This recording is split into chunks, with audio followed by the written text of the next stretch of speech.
Back, right? It's not.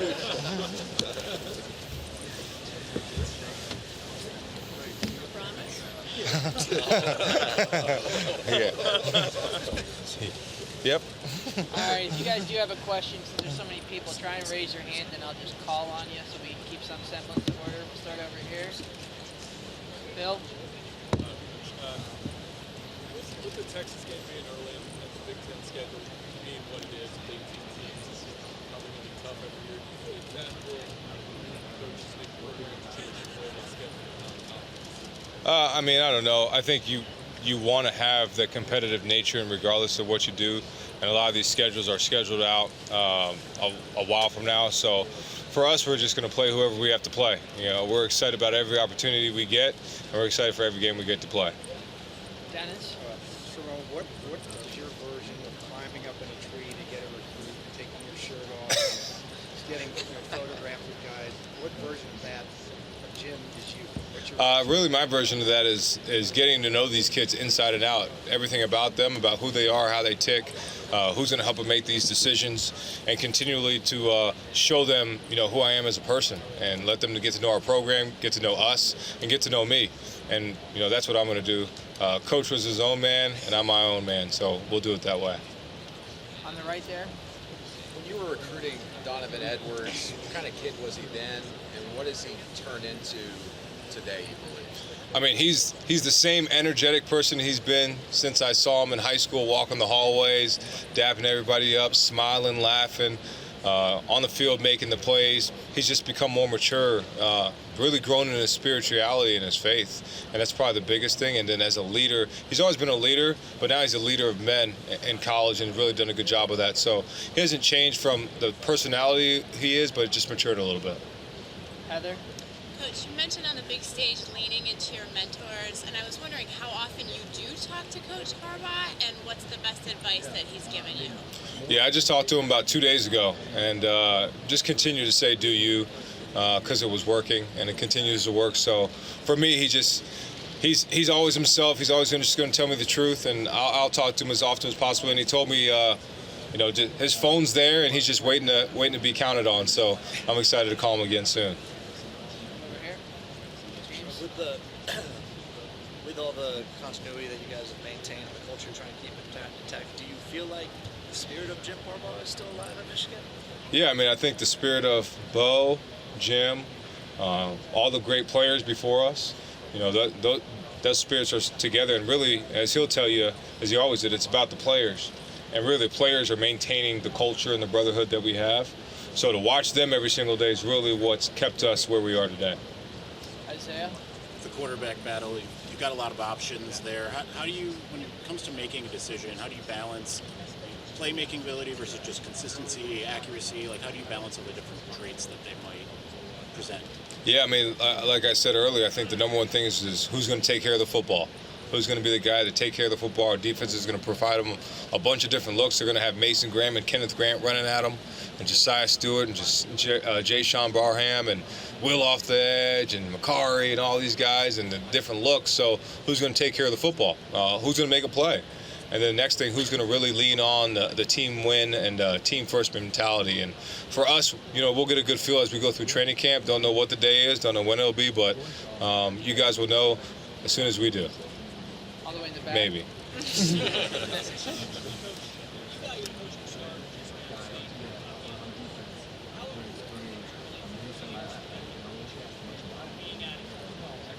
It was awesome. I learned so much of what to do, what it should look like, what I wanted it to look like, what I didn't want it to look like. My first year coaching, I think we were 4-8 when I was a GA. My first year, I was coming from Oklahoma, and then joined the staff there, and the head coach got let go, and then Charlie Strong comes in, revamps the whole thing, and we ended up, my last 2 years being a full-time coach there, we lost like 3 games total. Teddy Bridgewater was drafted in the first round, Devontae Parker was drafted in the first round, and I saw what it took to flip a program on its head, and then getting the opportunity to see that and enjoy that and be a part of it really has molded my career and what I've done now. And then obviously the opportunity to go to Central Michigan, the same thing, and then the opportunity with Coach Harbaugh the last 6 years really helped me and build a vision of what we're going to look like now.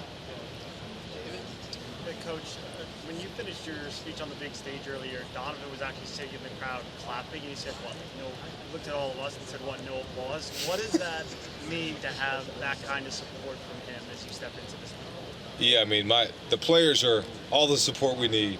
I want to support them in every way possible. So for me, it means everything. It means everything. I got their back, and they got my back, and that's all that matters. Left. Sherrone, you guys played maximum games last year, 15 playoffs expanding. We're looking at a potential for 2 more games, potential 17-game season. Late in the year, any adjustments you have to make, maybe keep you guys fresh or anything for playoff expanding? I mean, the number one thing is you got to win. So you can't focus on trying to keep people fresh. If you don't win, you're not playing. So for us, we're going to do everything we can to win. In the preparation, however we got to do it, we're going to do it. And we made great adjustments last year, and we'll continue to do that as we go through. Chris. Coach, who is Greg Griffin battling with at center, and what's the right tackle battle look like? Yeah, him and Raheem Anderson have a great battle going on right now. Super excited to see who wins it. Both those guys have been waiting in the wings. They've been around really good players. You know, Andrew Vistardis to start off when they were both freshmen. Olu Oluwatimi, who won the Remington and Outland, and then Drake Nugent, who was an All-American. So it's not like they've been around players that haven't been pretty good. So those guys have really sat back in the shadows, and with the world of the transfer portal and the era, for them not to leave tells you the dedication and love they have for Michigan. So they both deserve the right to go get this job, and they've been awesome. So excited to see what happens. And then the right tackle, we got Jeff Percy, we got Andrew Gentry, both guys who've played a lot of football. Jeff Percy started a game for us 2 years ago. Andrew's played a lot of football, so excited to see what happens. Aaron? Given all the change internally and externally in college football, in your mind, what's a successful first season for you to play? Yeah, I mean, just for us to get better every single day. We're going to strive to be better than we were yesterday and then be better tomorrow. So for us, that's all we're going to try to do, and then everything else will take care of itself. Tony? The secondary, obviously, you guys brought a ton of depth in there, but specifically nickel. Who do you like maybe to replace Mikey Samerstill? And I guess how do you feel about just the depth and how you revamp that? Feel great about the depth. Obviously, in the secondary, you got Will Johnson, who's the best corner in college football. And then opposite of him could be a number of guys. The guy right now looks like Jair Hill, but Amir Hall obviously came in. Ricky Johnson has come in. Miles Powers is making a push to get better. So we're excited about all those corners. We got a lot of depth there. And then got safety, you got Makari Page, obviously. Unfortunately with Rod, the injury there. But feel like we got some guys that come in and really help. And having Quentin Johnson back's been huge. Zeke Berry, he's really taken the steps necessary. Had a great spring. And excited to see him. But we got 2 transfers in the secondary with the safeties with Jaden and Wes Walker. So we got a lot of competition, and as we said, the depth chart is ever flowing. It never stops. So we'll continue to see who wins the job. Coach, just 2 quickies. Number one, when do you expect like a final ruling, maybe from the NCAA about the investigation? Tony Petitti said it was still in their hands, etc. And then number 2, what specifically does Tony Alford bring to the program? And you had to know that would send a few ripples through the game rivalry too, I would think. But what do you like most about him? Yeah, as far as the NCAA deal, I'm not at liberty to comment about that. Not worried about that. We're just really worried about what we have going on with our team and our football program, and we'll go from there. But with Tony, man, just an unbelievable human being, person I've known for a very long time, respected for a long time, and respected throughout the business for what he's done in the recruiting department, how he's coached, where he's coached, and who he is. So for us, it was just a great fit of a great person first, and then a great coach and teacher second. All the way in the back. When you were up on the big stage, you said you were going to attack this year, not enthusiasm.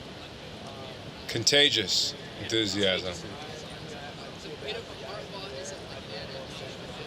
Are there any hardballisms that are still Are there any Sherroneisms we can get to? Yeah, besides smashed, I guess that's the Sherroneism everybody knows. But no, I mean, it'll come out day by day and see what happens. I don't try to quote coach every second. That's really a Jack Harbaugh'ism, something that's really sustained through the program for a long time. And we're always going to be about the team. And that's something that goes back to both. So for us, that's what we're gonna live and die on. And other than that, we'll see what comes out at different moments. Charlie? When you talk about the run game, obviously. Donovan Edwards takes up a lot of the headlines. But who do you see filling in alongside him, and how do you what do you make of Ben Hall and Khalil Mullins so far? Yeah, the guy that's not talked about enough is Khalil Mullins. He's going to be a force. He's unbelievable. He looks as good as he's ever has. He's geared to have a great year. I mean, you watch him last year, every time he came in, he has an explosive play, a big play. He runs over somebody, makes somebody miss, but it's hard to take the ball out of Blake Corum's hands, you know? So for us, we've got a stable of guys. We've got him. We got Ben Hall.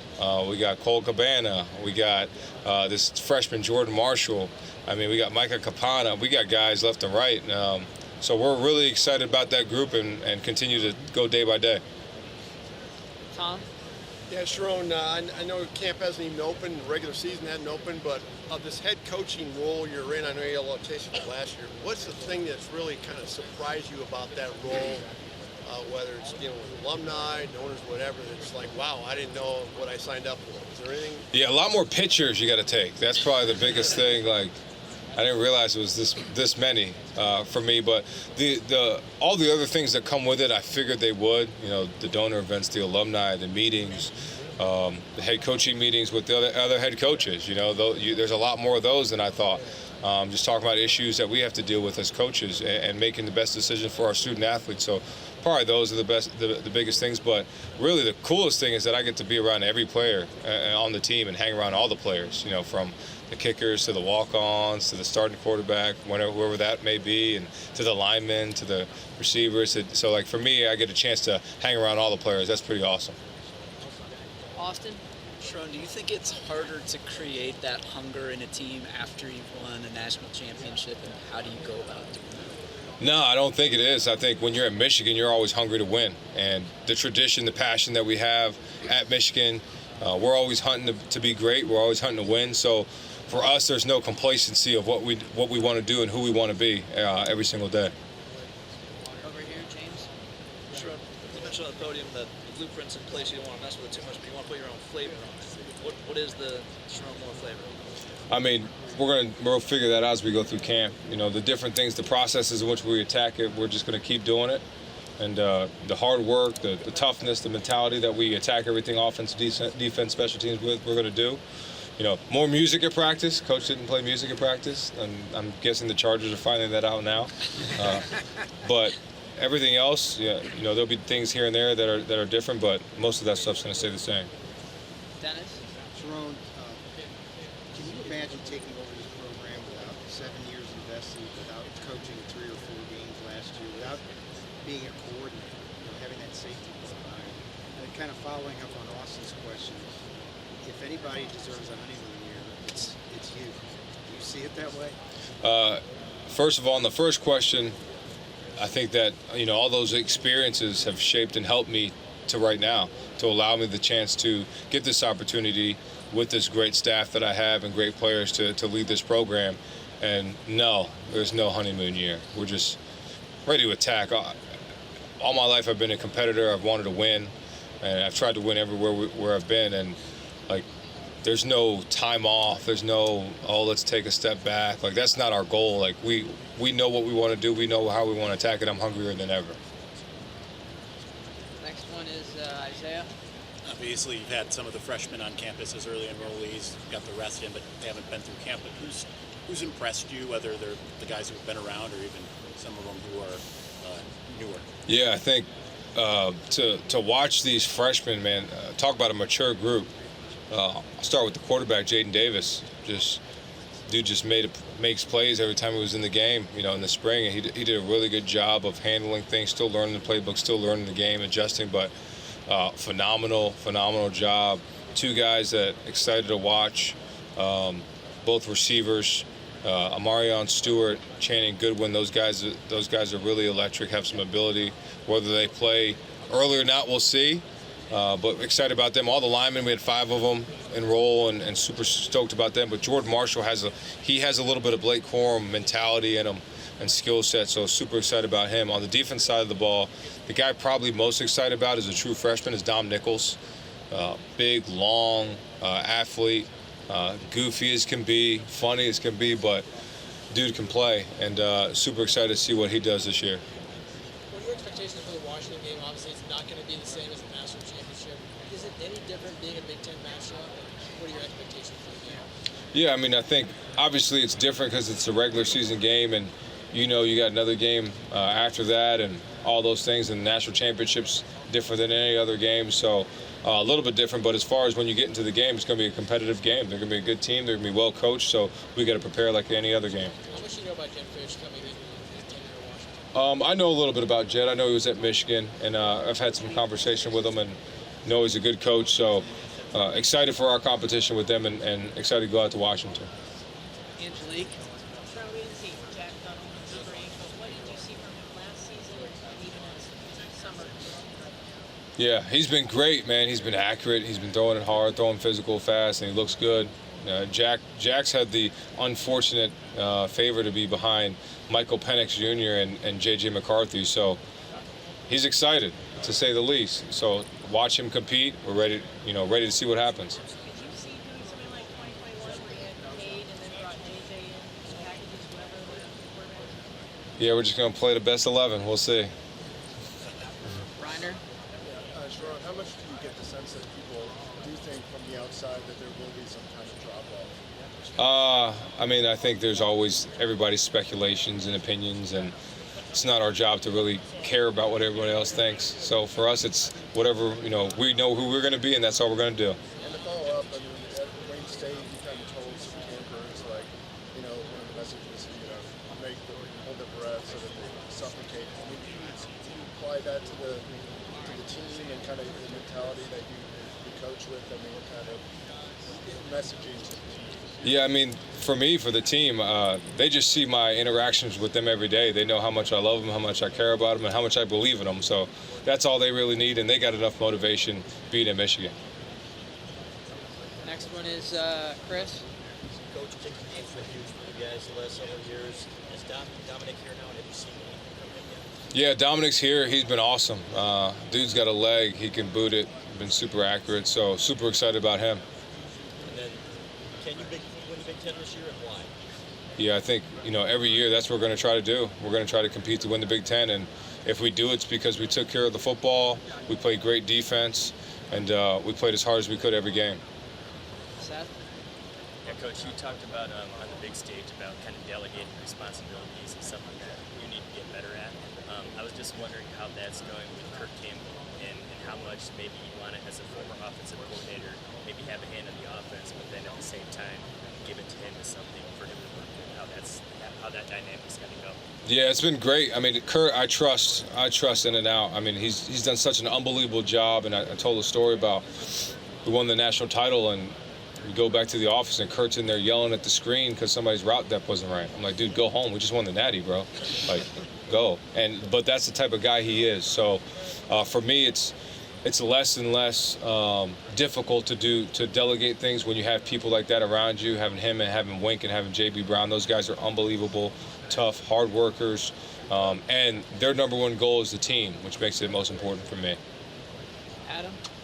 Sure, coaches always say you have to find your voice and be yourself. I'm just wondering what that process is like after following a guy with obviously a lot of success, a big personality, someone that you're very, very close to.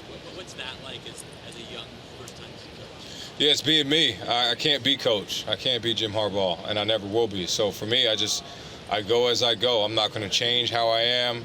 When I get excited, I'm going to get excited. When I want to yell smash, I'm going to yell smash. When I want us to play violent, I'm going to let our players know. And that's what I'm going to do. But when I love them, I love them. And when I feel like they need a hug, I'm going to give them a hug. Like that, I'm just going to be me, and I can't change that. I'm not going to change that. Sherrone, what does a national championship do for in terms of where you can go into in terms of the areas you can go into, and have you seen that? I mean, I don't think necessarily the national championship changed our recruiting philosophy. I think it was more of, we're at Michigan. We should be able to recruit the best of the best. And that's going to be my attitude as long as I'm the head coach here. Does adding West Coast teams to the Big Ten maybe change the formula, like how much time you want to spend in certain places? There's maybe an extra place you can go. No, the biggest thing for us, I mean, we're a big fit-based organization, so they got to be a fit. Obviously have to have great grades and got to be a fit for us. So wherever we go, regardless if we're in Washington, California, Oregon, Idaho, or we're in New York or Maryland or Florida, like they have to be a fit for us. Tim? Coach, if you could take one quality from J.J. McCarthy and put it in your quarterbacks now, being around him like you were, what would it be? The ability to be so cerebral in the most pressure moments. Just he was just calm.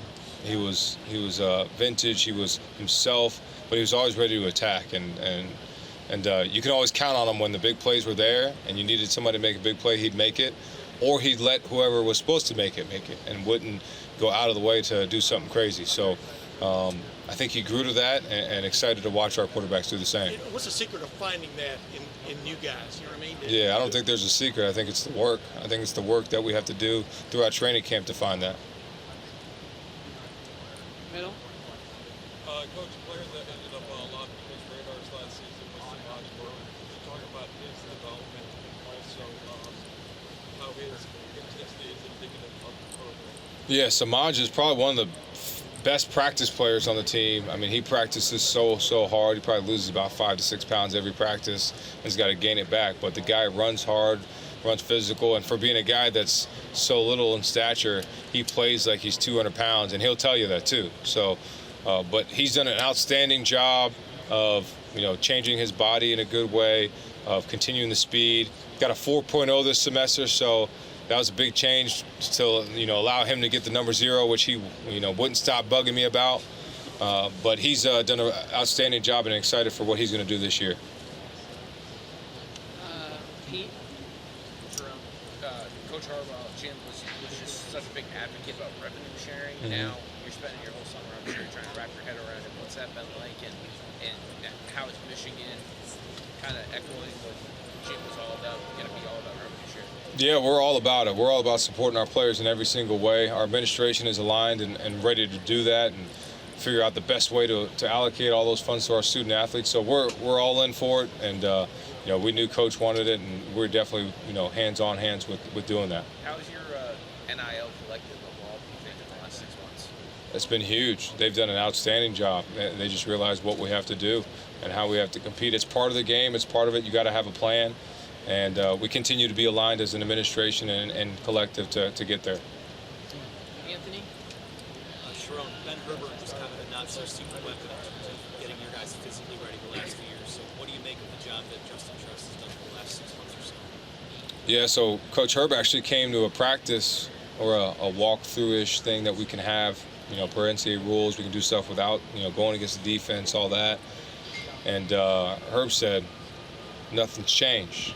So for him to say that and to watch the guys work out, I think that speaks volumes to what Jay Tress and what that crew's done. They've done an outstanding job, along with Abigail O'Connor and their staff, of keeping the intensity, the attention to detail where it needs to be for us to do what we need to do. Alejandro? Sherrone, what made CJ and Amorian the guys you wanted to target at receiver in the transfer portal, and what do you expect from them this year? Yeah, CJ Charleston, man, he's a quick little cat. He's going to be great, but he's just a great fit. Just a great fit for who we are, what we're going to do, and then Amorian, there's a lot of familiarity with him. We know a guy a guy that wanted to come back, and he's talked to a lot of our players, and he just constantly wanted to come back. And when the opportunity presented himself, said, "Hey, let's bring you back home." So that's what happened. Bill? I feel like there haven't been too many questions about the defense, maybe because some of the guys are coming back, and that's usually some of the guys in practice. But what is maybe added or tweaked in the style of defense? Well, I think you'll find out game 1 what he's tweaked and added, and as we go out there this season, we'll tell a story of what we tweaked or added. But the defense will be fun to watch, and we'll put our players in a position to be successful. Right, Michael?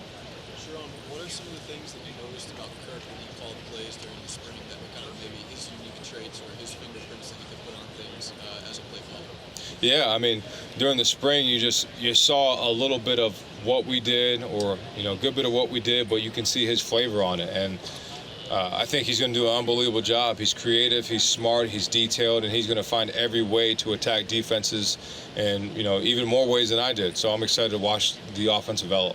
Are there any differences between you as an offensive line guy and you as a quarterbacks guy in terms of just how play calls come together, or what you would favor versus you?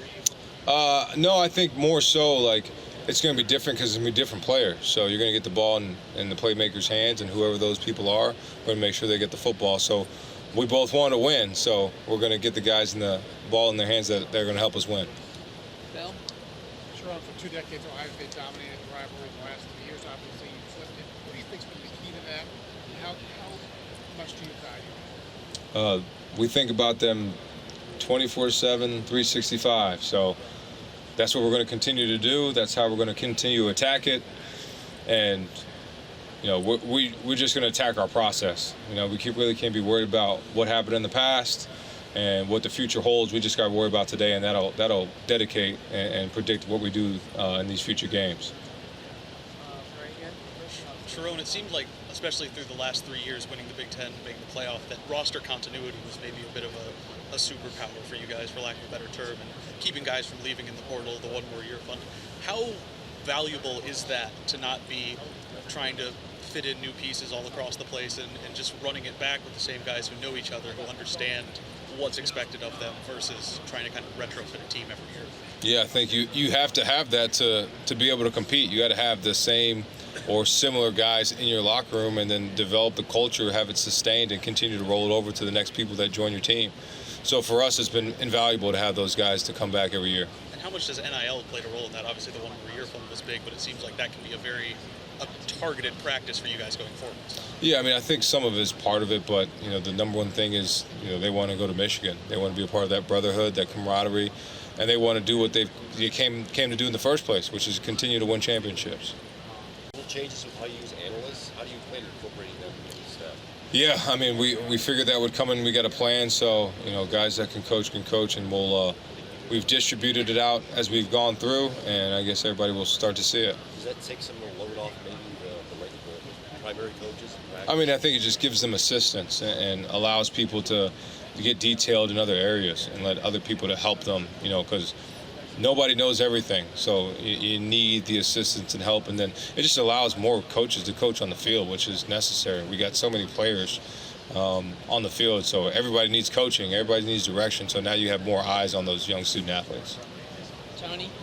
Yeah, just wondering if you could speak to Mason and KG specifically for a minute. I mean, back to the player retention, I know, keeping them here was obviously critical to what you wanted to do. Just, they told me the other day that they were kind of in, after the initial coaching change, there was sort of a, like, what's going on moment, right? Just what your message was to sort of to keeping them, and then just you could speak to what they do and how much they unlock this team. Yeah, I think when you have any change, there's always some kind of indecision, some kind of thought process. So there's that. They're young, they're kids, and for us, the message was just like, look, man, you know what you came here to do. You know what this place is about. You know how I'm going to coach you. You know how we're going to take care of you.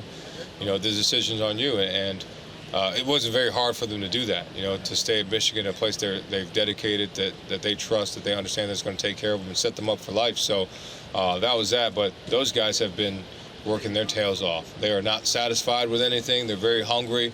So super excited for training camp for them. Tom? Colson Loveland seems like an unlimited ceiling for him. How many different ways can you weaponize a player like that? When he catches the ball, he seems to just ignite downfield. Yeah, I mean, you ever heard of Travis Kelce? I mean, that's what you're looking at. That dude's an animal. He's an absolute animal, and like the guy just works. He works, and like you got like Colson. He reminds me of Blake when he like we had to stop Blake from doing extra. Like Colson, you can't do that much. You got to stop. You got to hold out. So the sky's the limit for him. You know? Has he improved in certain areas that make him? Yeah, everything. Run game. He looks like a receiver when he's running routes. So it's going to be awesome to watch him. Charlie? Sherrone, last year defensively, you guys talked a lot about the pillars. Is that something that you've maintained with the new defensive coordinator? And if not, were there any new mantras that you've added? Yeah, the players were super adamant about keeping that, and Wink was way on board with it. So they've definitely kept those pillars, and you know, they're excited for the defense. They're excited for what's going to happen and all the tweaks and all the things that they're doing, but making sure that they're all in a great position, which he's done a really good job of doing. All the way in the back. In talking to players, they say the preparation and attention to detail has almost risen since last season, knowing they're defending a national championship.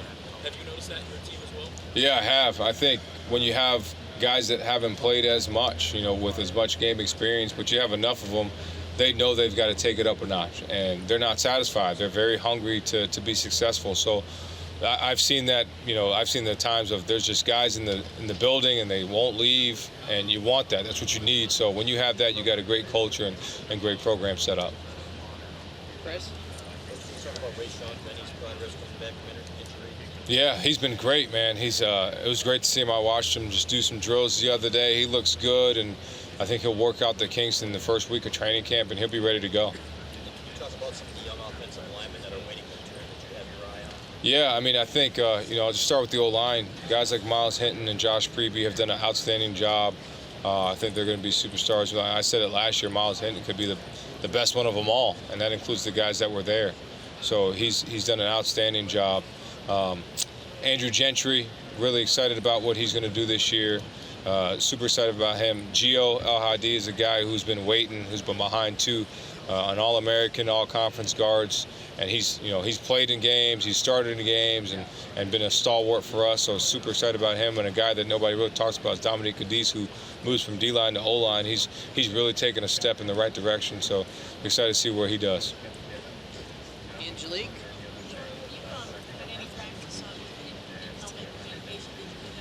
Yeah, we did. Yeah, it went well.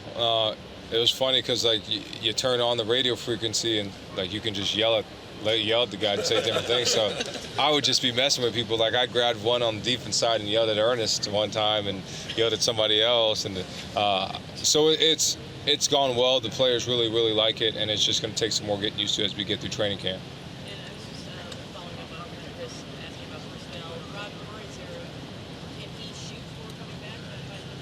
Yeah, we'll see. I think he's on progress, maybe slightly ahead. So we'll see where it goes. Yeah, back in November, there were kind of two competing ideas that were presented by Jim and the idea that Michigan's American state and Michigan versus everybody. You seem to lean towards Michigan versus everybody.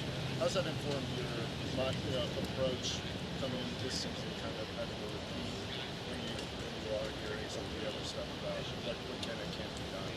Yeah, I mean, just for us, and since I've been there, it's like people are going to predict what they're going to predict. They're going to say what they're going to say, and our job is not to prove anybody right, to prove ourselves right. So we're just going to go day by day and try to get better, not worry about anything else.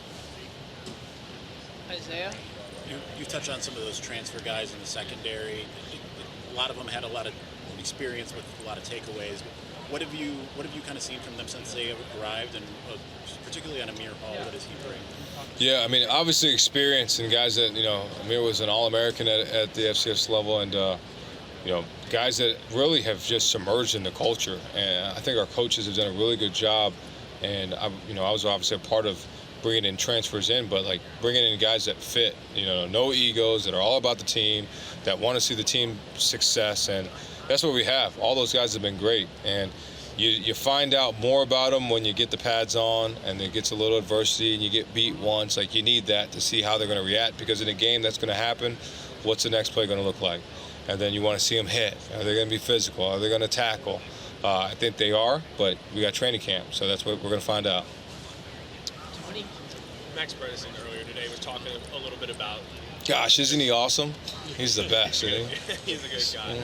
I didn't even tell you what he had said yet. I love what he said. Oh, yeah. He was talking about the third stringers, or maybe last year, the depth guys Yep. who are now expected and stepping in, just how certain he is if they're all gonna do well. And I wonder that confidence it gives you. Just maybe they're unknown to us, but how known they are to you. It's not often a national champion can maybe fly under the radar, but when you have so many, how do you speak to that? Yeah, I mean, for us, you like staying there. You just like staying in that little perch and get ready, and then when it's time, game day on August 31st, getting ready to strike. So for us, we're just ready to work, and it's awesome to hear that from him, one of our leaders, who they're in the thick of it with our players every single day. They see it, they understand it, they get it, they see what it looks like. So he knows, and they all know what it's supposed to look like, and we're excited.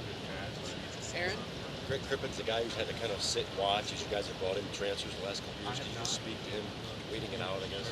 Yeah, I think it's been awesome. You know, like I said, this era of transfer portal, so many guys just leave and go, and you know, I want it now, and he's just gone through the process and attacked it. So it's been cool to watch Greg go through this thing and guide him and shape him and mold him, and he's ready. He's ready to go. Austin, it's the first time Michigan's had a general manager, I believe. Mhm. What has Sean brought to that position? His time in the NFL, how did that maybe help him?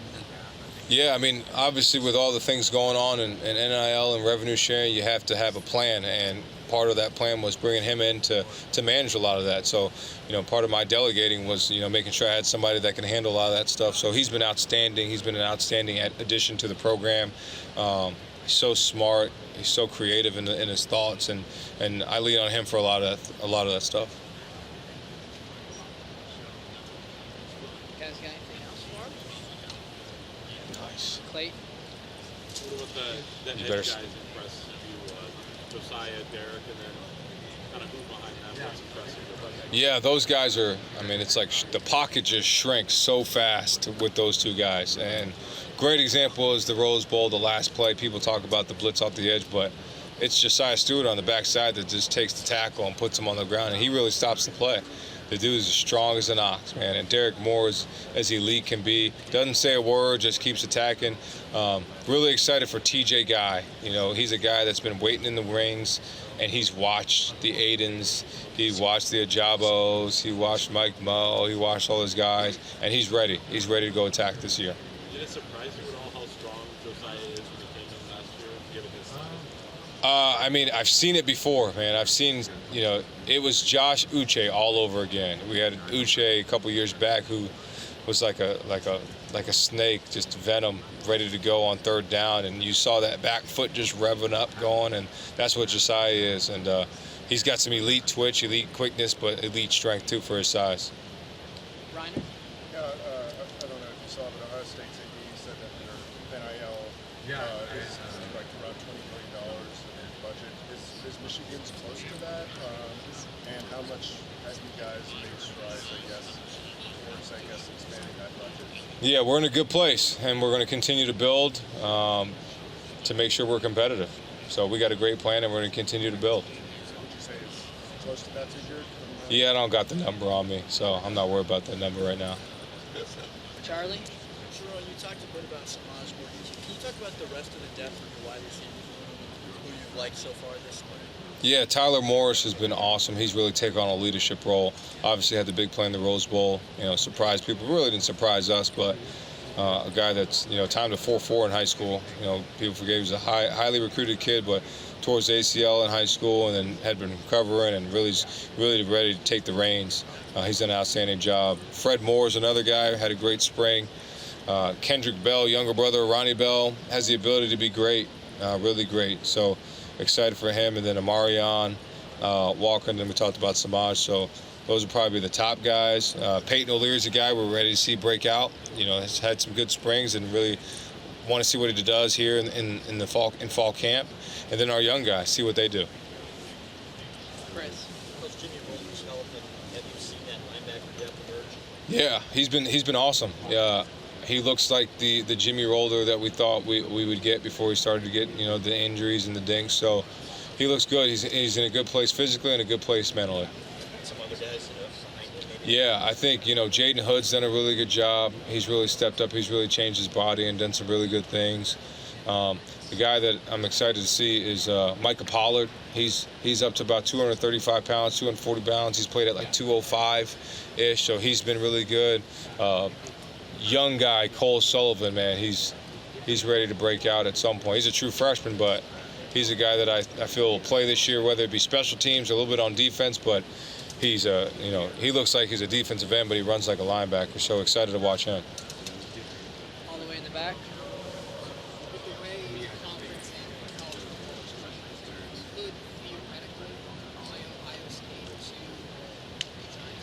Love it. Yes. Let's do it. Aaron? Aside from Rod, are there any other long-term injuries guys will be out a while? No, that's it. Everybody's in good shape and ready to go.